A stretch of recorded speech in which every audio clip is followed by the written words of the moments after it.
नमस्कार दोस्तों, उत्तर प्रदेश भारत का दिल, भारत की सियासत का केंद्र, ये वो धरती है जहां हर चुनाव, हर सियासी फैसला पूरे देश की राजनीति का रुख तय करता है। और अब एक बार फिर यूपी के सियासी मैदान में हलचल तेज हो गई है। भारतीय जनता पार्टी जल्द ही अपने नए प्रदेश अध्यक्ष का ऐलान करने वाली है, लेकिन ये सिर्फ एक नाम का ऐलान नहीं है, ये है 2027 के विधानसभा चुनाव का मास्टर प्लान। आज हम बात करेंगे कि कौन बनेगा यूपी बीजेपी का नया अध्यक्ष, क्यों है ये फैसला सबसे अहम और कैसे ये यूपी की सियासत को हमेशा के लिए बदल सकता है। तो चलिए बिना देरी किए वीडियो की शुरुआत करते हैं। दोस्तों, उत्तर प्रदेश देश का सबसे बड़ा वो राज्य है जहां 80 लोकसभा सीट है, जो कि 403 विधानसभा सीट है। किसी भी पार्टी के लिए सत्ता की कुंजी है। 2014 और 2019 के लोकसभा चुनाव में बीजेपी ने यूपी में शानदार प्रदर्शन किया। 2017 और 2022 के विधानसभा चुनाव में योगी आदित्यनाथ के नेतृत्व में बीजेपी ने बाजी मारी, लेकिन 2024 का लोकसभा चुनाव ये बीजेपी के लिए एक करारा झटका था।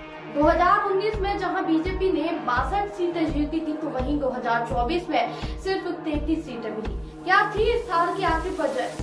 आपको बता दें, समाजवादी पार्टी और अखिलेश यादव का पीडीएफ फॉर्मूला पिछड़ा, दलित और अल्पसंख्यक, इस फॉर्मूले ने बीजेपी के वोट बैंक में सेंध लगाई। ओबीसी और दलित वोटर जो पहले बीजेपी के साथ थे, इस बार सपा की तरफ खिसक गए थे। इस हार ने बीजेपी को गहरी चोट दी। पार्टी अब कोई रिस्क लेने के मूड में नहीं है। यूपी में 2027 का विधानसभा चुनाव होना है। आपको बता दूं, बीजेपी को एक ऐसा नेता चाहिए जो न सिर्फ संगठन को मजबूत करे, बल्कि सपा के पीडीएफ फॉर्मूले का भी जवाब दे सके।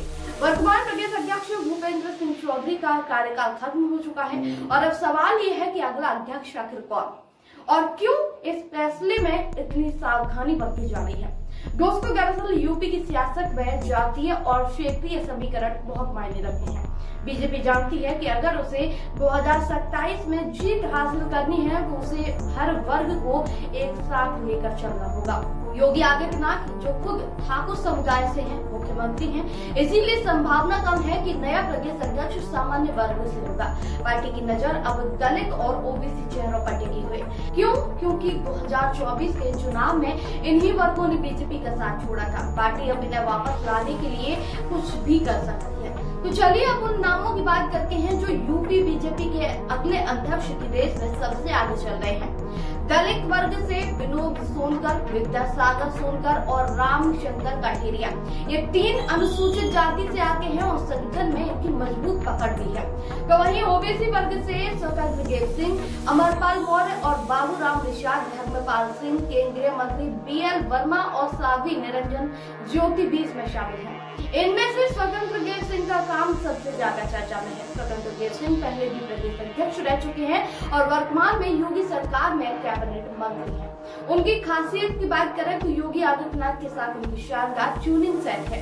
बीजेपी के एक सीनियर नेता ने हिंदुस्तान टाइम्स को बताया कि अगर पार्टी ओबीसी चेहरे को मौका देती है तो स्वतंत्र देव सिंह सबसे मजबूत दावेदार है। लेकिन दोस्तों, ये फैसला इतना आसान नहीं है। बीजेपी के सामने कई सवाल हैं। क्या नया अध्यक्ष पूर्वांचल से हो या पश्चिमी यूपी से?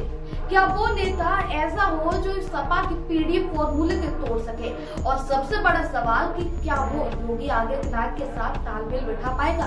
दोस्तों, पार्टी ने केंद्रीय मंत्री पीयूष गोयल को यूपी में प्रदेश अध्यक्ष के चुनाव के लिए प्रभारी बनाया है। साथ ही राष्ट्रीय महासचिव विनोद तावड़े को यूपी और बिहार जैसे बड़े राज्यों का पर्यवेक्षक नियुक्त किया है। ये दिखाता है कि बीजेपी इस बार कोई जल्दबाजी नहीं करना चाहती। 2027 का विधानसभा चुनाव यूपी में एक महासंग्राम होने वाला है। अखिलेश यादव अपने पीडीएफ फॉर्मूले के साथ पहले ही मैदान में उतर चुके हैं, तो वहीं बीजेपी को अगर इस जंग में जीत हासिल करनी है तो उसे एक नया और ऐसा नेता चाहिए जो न सिर्फ संगठन को एकजुट करे, बल्कि हर वर्ग के वोटरों का भरोसा जीते। बीजेपी ने पिछले कुछ सालों में गैर जाटा दलितों और गैर यादव ओबीसी नेताओं को संगठन और सरकार में खूब मौके दिए, लेकिन क्या ये रणनीति 2027 में काम करेगी या फिर पार्टी कोई नया प्रोग्राम सेट करेगी? आपको बता दूं, सवाल यही है कि कौन होगा बीजेपी का वो चेहरा जो यूपी की सियासत को फिर से भगवा रंग में रंग देगा। क्या स्वतंत्र देव सिंह की वापसी होगी या फिर कोई नया दलित चेहरा बाजी मारेगा, या शायद बीजेपी कोई नया चौंकाने वाला नाम सामने लाएगी। ये फैसला न सिर्फ बीजेपी के भविष्य को तय करेगा बल्कि यूपी की सियासत को भी नई दिशा देगा। आप क्या सोचते हैं नीचे कमेंट में बताइएगा। इस वीडियो को लाइक और शेयर करना ना भूलें, क्योंकि यूपी की सियासत अब और ज्यादा रोमांचक होने वाली है। जय हिंद, जय भारत।